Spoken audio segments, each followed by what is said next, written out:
হরে কৃষ্ণ। সকলেই চরণ বৃন্দ মস্তকে স্থাপন করছি।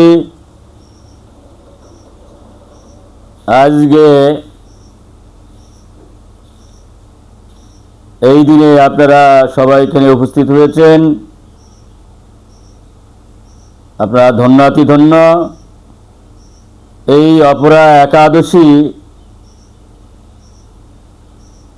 পাপী, মহাপাপী, ভক্ত, সাধু সকলের জন্যেই এক পরম আশীর্বাদ। এটা যদি আমরা যথার্থভাবে করি তাহলে আমাদের জীবনের সমস্ত উদ্দেশ্য সফল হবে। আমরা জানি, যারা শাস্ত্র জানেও না, মানেও না এবং ইচ্ছাকৃতভাবে অশেষ পাপ করে, তারাও যদি এই একাদশী পালন করে, মহাপাপী, তারা সেই মহাপাপ থেকে উদ্ধার পাবে, যমের সাথে তাদের দেখা হবে না। এবং পাপী সেই ব্যক্তি, যে ব্যক্তি জানে এটা পাপ কিন্তু অনিচ্ছাকৃতভাবে ঘটে যায়, সেটা হলো পাপী। সেই পাপীও যদি এই একাদশী উদযাপন করে, ব্রত পালন করে, তাহলে এই ব্রহ্মহত্যার পাপ, পিতৃহত্যার পাপ, মাতৃহত্যার পাপ, গুরু হত্যার পাপ, এই সমস্ত পাপ থেকে সে রেহাই পাবে। কত সুন্দর ব্যবস্থা। এবং যারা ভক্ত হয়েছেন এবং যেমন ধরুন ফ্যান বন্ধ করলেও 2-4টা ঘুল্লা দেয়, অর্থাৎ আমরা 4টা নিয়ম পালন করি। অনম দ্যুতম স্ত্রী শুনো যত্র অধর্ম চতুর্বিধান। তারপরেও আমাদের ভিতরে গুণের জন্য কখনো কখনো আমরা পাপে লিপ্ত হয়ে পড়ি। সুতরাং ভক্তি জীবনে প্রবেশ করার পরও পাপ হয়ে যায় আমাদের। সেই পাপ থেকে যদি রেহাই পেতে চাই তাহলে এই একাদশী যথার্থভাবে করতে হবে। এবং যারা 4টা নিয়ম পালন করতে করতে, সাধন ভোজন করতে করতে অভিমান শূন্য হয়, আকাঙ্ক্ষা শূন্য হয়, আমি আমার ভাব শূন্য হয়, 24 ঘন্টা ভগবানের সেবায় রত হয়ে যেতে পারেন, 24 ঘন্টাই ভগবানের কথা মনে রাখেন, সব কর্মের মধ্যে ভগবানের সেবায় যুক্ত হন, সেই সমস্ত সাধুরা পর্যন্ত এই অপরা একাদশী করলে ভগবানের রতি, কখনো নিষ্ঠা, ভগবানের ভাব থেকে বঞ্চিত হবেন না। সুতরাং এই অপরা একাদশী সকলের জন্য। আমরা সকালে যদি এই অপরা একাদশী করি তাহলে আমাদের সকলের এই পরম লাভ হবে।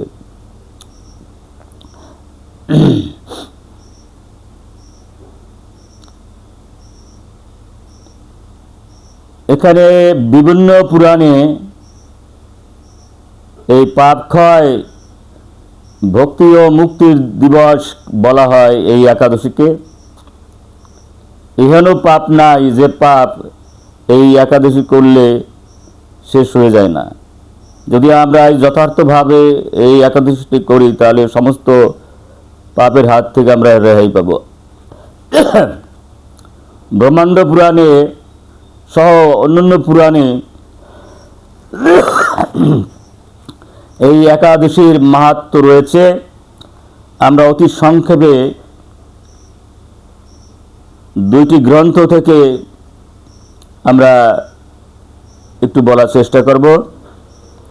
জ্যৈষ্ঠ মাসের কৃষ্ণপক্ষের একাদশী তিথিকে অপরা একাদশী বলা হয়। অপরা শব্দের অর্থ অসীম, অপরিমেয়। এই একাদশীর ফল এত বিশাল যে শাস্ত্রে একে অপরিমেয় পুণ্যদায়িনী বলা হয়েছে। এই ব্রত ভগবান বিষ্ণুর অতি প্রিয় এবং মানুষের জীবনের বহু পাপ সমূলে বিনষ্ট করে, দুঃখ, ভয় ও অশান্তি দূর করে হৃদয়ে পরম আনন্দের সঞ্চার করে এবং অনাবিল ভক্তি সৃষ্টি করে। হরে কৃষ্ণ।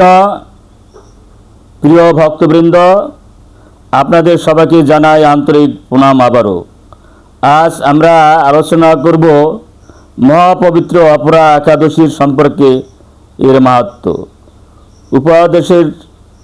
উপবাসের নিয়ম, শাস্ত্রীয় কাহিনী, পাপক্ষয়, আধ্যাত্মিক ফল এবং ভক্ত জীবনে এর গুরুত্ব। এই একাদশী এমন এক দিবস যা মানুষকে অন্ধকার থেকে আলোতে, পাপ থেকে পবিত্রতায় এবং ভোগ থেকে ভগবানের দিকে নিয়ে যায়।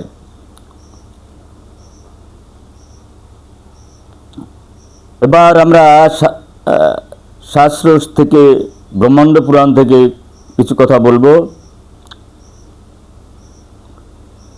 মহর্ষি পুলস্ত্য মুনি রাজা মহিষ্মতকে এই একাদশীর মাহাত্ম্য বর্ণনা করেন। তিনি বলেন, যে ব্যক্তি অপরা একাদশী পালন করে তার বহুত জন্মের পাপ ধ্বংস হয়ে যায়। যে ফল গঙ্গা স্নান, কাশী দর্শন, গয়া শ্রাদ্ধ, কেদারনাথ যাত্রা, সূর্যগ্রহণের দান, স্নান, অশ্বমেধ যজ্ঞ ইত্যাদি দ্বারা লাভ হয়, অপরা একাদশী সেই পুণ্য প্রদান করতে পারেন। অর্থাৎ তীর্থযাত্রার ফল, দানের ফল, যজ্ঞের ফল, পূর্ণ কর্মের ফল সবই এই একাদশী ব্রতের মধ্যে নিহিত রয়েছে।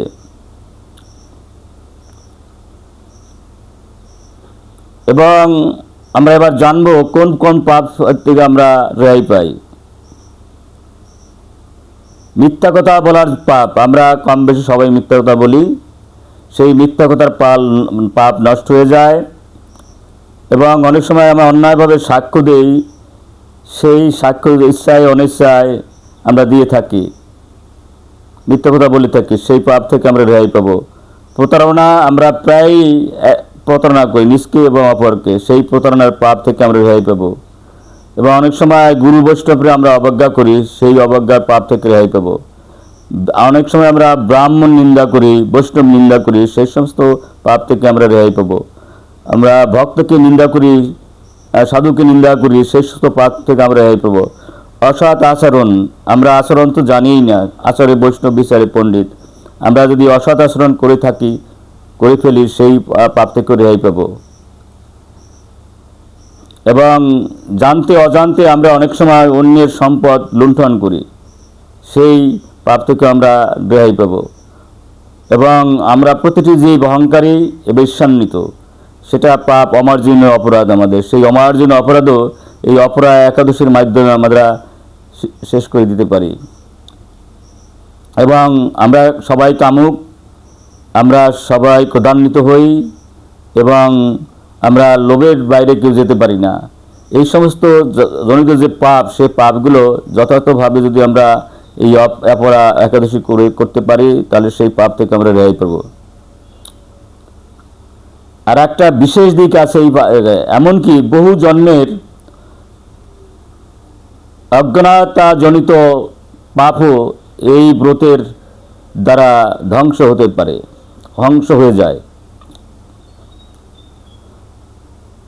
এখানে ব্রহ্মাণ্ড পুরাণ বলেছেন কেন এই একাদশী ব্রত এত শক্তিশালী। কারণ একাদশী হলো ভগবান বিষ্ণুর তিথি। যখন মানুষ অন্ন ত্যাগ করে, ইন্দ্রিয় সংযম করে, হরিনাম জপ করে, ভগবানের কীর্তন শ্রবণ করে, তখন হৃদয় ধীরে ধীরে শুদ্ধ হতে থাকে। একাদশী শুধু উপবাস নয়, এটি হৃদয়ের পরিশুদ্ধি। এখানে ব্রহ্মপুরাণে অতি সংক্ষেপে একটি ছোট কাহিনী উদ্ধৃতি আমরা করব। প্রাচীনকালে এক রাজা ছিলেন, যিনি বহু পাপ কর্মে জড়িয়ে পড়েছিলেন। তিনি দুঃখে অস্থির হয়ে ঋষিদের কাছে মুক্তির পথ জিজ্ঞাসা করলেন। তখন মুনিগণ বললেন, হে রাজন, অপরা একাদশী পালন করুন, ভগবান বিষ্ণুর শরণ নিন। রাজা নিষ্ঠার সাথে উপবাস, জাগরণ ও ভগবানের নাম কীর্তন করলেন। এর ফলে তার পাপ ক্ষয় হল, হৃদয়ে ভক্তি জাগল এবং জীবনে শান্তি ফিরে এলো। এই কাহিনী আমাদের শেখায়, মানুষ যত পাপী হোক, ভগবানের দিকে এক পা বাড়ালে ভগবান তার দিকে শত পা এগিয়ে আসেন। এখানে আমরা কিভাবে পালন করব তার বিধি এখানে দেওয়া আছে। দশমী তিথিতে আমরা যারা মাছ মাংস আহার করি, দশমী তিথিতে মাছ মাংস খাওয়া যাবে না, নিরামিষ ভোজন করতে হবে। সংযম পালন, অপরাধ ও রাগ ত্যাগ, সম্ভব হলে নির্জলা বা ফলাহার, সারাদিন হরিনাম জপ, গীতা ও ভাগবত পাঠ, ভগবান বিষ্ণুর পূজা, তুলসী সেবা। ভগবানের ভোগ নিবেদন করে দ্বাদশীর দিন ভক্ত ও দরিদ্রকে প্রসাদ বিতরণ করা। এই একাদশীর দিনে আমরা যা করব না, শস্য গ্রহণ করব না, পরনিন্দা করব না, ক্রোধান্বিত হব না, মিথ্যা কথা বলবো না, হয়তো ঘুম পড়ব না, ইন্দ্রিয় ভোগ আসক্তি ত্যাগ করব। কারণ একাদশী শুধু খাদ্য নিয়ম নয়, চিন্তা ও আচরণেরও শুদ্ধি।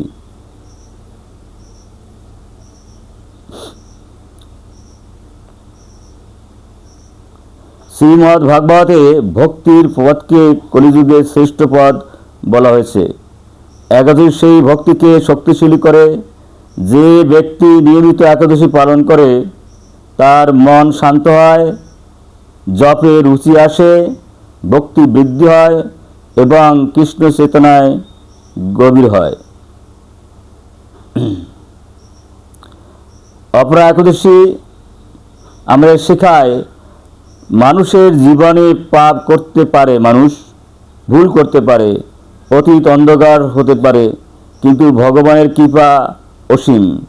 যে হৃদয়ে অনুতাপ আসে, সে হৃদয়ে নাম গ্রহণ হয়, সেই হৃদয় ধীরে ধীরে পবিত্র হয়ে ওঠে। পরম ভক্তবৃন্দ, আপনাদের চরণগুলো আবারও মাথায় রাখছি।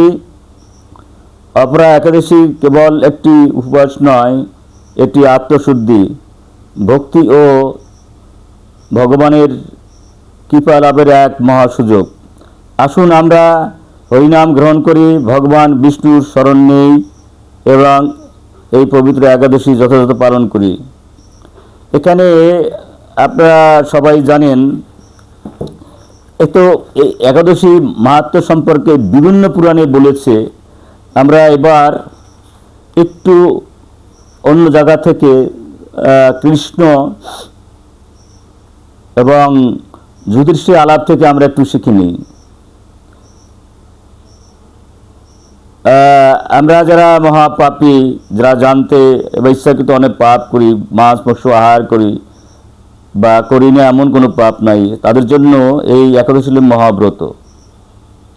সুতরাং এই জন্যই খুব গুরুত্ব দিয়ে আমাদের যারা আমরা মহাপাপী একাদশী ব্রতটা যথাযথ করা উচিত। এবং এখানে আপনারা জানেন যে এই একাদশী পালন না করলে কোনোভাবেই যদি যথার্থ ফল পাওয়া যায় না। এই জন্য আমাদের একাদশী পালনের অত্যন্ত গুরুত্ব আছে। এখানে এই বাংলাদেশে আপনার 5টা 16 মিনিট হতে 9টা 42-এর মধ্যে পালন শেষ করতে হবে আমাদের। সুতরাং এই পালনটাও গুরুত্বপূর্ণ, এটা জানতে হবে। তো আমরা একটু ছোট করে বলি, শ্রীকৃষ্ণের সাথে যুধিষ্ঠির যে আলাপ হয়েছিল। এই মহারাজ, মানুষের মঙ্গলের জন্য আপনি খুব ভালো প্রশ্ন করেছেন। বহু পুণ্য প্রদানকারী, মহাপাপ বিনাশকারী ও পুত্রদানকারী একটা বিশেষ ফল হয়েছে এখানে। যদি যথার্থ নিয়মে আমরা একাদশীটা করতে পারি, যাদের পুত্র হয় না তাদের এই একাদশী যথার্থ নিয়মে করতে পারলে পুত্র হবে। এই একাদশী অপরা নামে খ্যাত। এই ব্রত পালনকারী ব্যক্তি জগতে প্রসিদ্ধ লাভ করে ব্রহ্মহত্যা, গোহত্যা, ভ্রূণহত্যা, পরনিন্দা, পরস্ত্রী গমন, মিথ্যা ভাষণ প্রভৃতি গুরুতর পাপ এই ব্রত পালনে নষ্ট হয়ে যায়। যারা মিথ্যা সাক্ষ্যদান করে, ওজন বিষয়ে ছলনা করে, শাস্ত্রের মিথ্যা ব্যাখ্যা প্রদান করে, জ্যোতিষের মিথ্যা গণনা ও মিথ্যা চিকিৎসায় রত থাকে, তারা সকলেই নরক যন্ত্রণা ভোগ করে। এই সমস্ত ব্যক্তিরাও যদি এই ব্রত পালন করে তবে তারা সমস্ত পাপ থেকে মুক্ত হয়। শত্রু যদি স্বধর্ম ত্যাগ করে যুদ্ধক্ষেত্রে থেকে পালিয়ে যায় তবে সে ঘোরতর নরকগামী হয়। কিন্তু সেও এই ব্রত পালন করে তাহলে সমস্ত পাপ থেকে মুক্ত হয়ে সে স্বর্গগতি লাভ করবে। মকর রাশিতে সূর্য অবস্থানকালে মাঘ মাসে প্রয়াগ স্থানে যে ফল লাভ হয়, শিবরাত্রিতে কাশীধামে উপবাস করলে যে পুণ্য হয়, গয়াধামে বিষ্ণুর পাদপদ্মে পিণ্ডদানে যে ফল পাওয়া যায়, সিংহ রাশিতে বৃহস্পতির অবস্থানের গৌতমী নদীতে স্নানে, কুম্ভে কেদারনাথ দর্শনে, বদ্রিকাশ্রম যাত্রায় ও বদ্রীনারায়ণ সেবায়, সূর্যগ্রহণে, কুরুক্ষেত্রের স্নানে, হাতি ঘোড়া স্বর্ণ দানে এবং দক্ষিণাসহ যজ্ঞ সম্পদানে যে ফল লাভ হয়, এই ব্রত পালন করলে অনায়াসে সেই সকল ফল লাভ হয়ে থাকে। এই অপরা ব্রত পাপরূপ বৃক্ষের কুঠার স্বরূপ, পাপরূপ কাষ্ঠের দাবাগ্নির মতো।